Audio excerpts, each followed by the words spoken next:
সকাল সকাল স্নান টান সেরে যদি মুখের সামনে এরকম কেউ খাবার ধরে, বলো কীরকমটা আনন্দ হয়। মানে কোনো টিফিন বানাতে হলো না, কিন্তু মুখের সামনে খাবারটা চলে আসলো।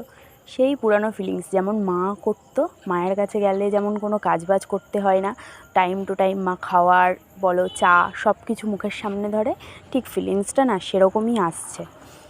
তো না, যথেষ্ট করে মিস্টার দে আমার জন্য, যতটা পারে আমাকে না কাজ করতে দেওয়ার চেষ্টা করে, কিন্তু ও আর একা কত করবে, তাই দুজনে মিলেই করি। দেখো সকাল সকাল টিফিনটা খেয়ে নিলাম আর ও বেরিয়ে যাচ্ছে কাজে। তো আজকে যাওয়ার সময় একটু টাটা দিয়ে গেল। আর হ্যাঁ, বাইকটা না নিয়ে যাবে না, কারণ একটু যাওয়াটা ওর দূরে আছে, ওই জন্য বলে আর বাইক চালাতে ভালো লাগছে না, তাই নিয়ে যাবো না। আর এই যে দুপুরবেলা মুখের অবস্থাটা দেখছো এরকম হয়েছে, কারণ কি জানো? কারণ আমি ঘুমিয়ে পড়েছিলাম। ও কখন বাড়ি এসছে আমি সেটাও জানি না। তারপরে অনেকক্ষণ পরে আমাকে ডাকলো, তারপরে গিয়ে উঠে ভাত খাচ্ছিলাম। আর আমি ওই দিকে তাকিয়েছিলাম কেন জানো? ওদিকে গাছে একটা কোকিল ডাকছিল।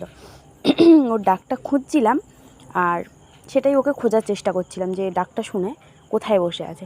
আর গরমে আমাদের সবারই প্রয়োজন শশা, আর দেখবে একটু তিতো খেতে খুবই ভালো লাগে, তো উচ্ছেটা মোটামুটি ভালোও লাগছিলো, শশাটাই খাচ্ছিলাম। আর এই যে সন্ধ্যাবেলা একটু চপ খেলাম আর সাথে চা। তো আজকে মোটামুটি ভিডিওটা এখানেই শেষ করছি। দেখা হবে পরের একটা ব্লগে। ততক্ষণ ভালো থেকো, সুস্থ থেকো, টাটা।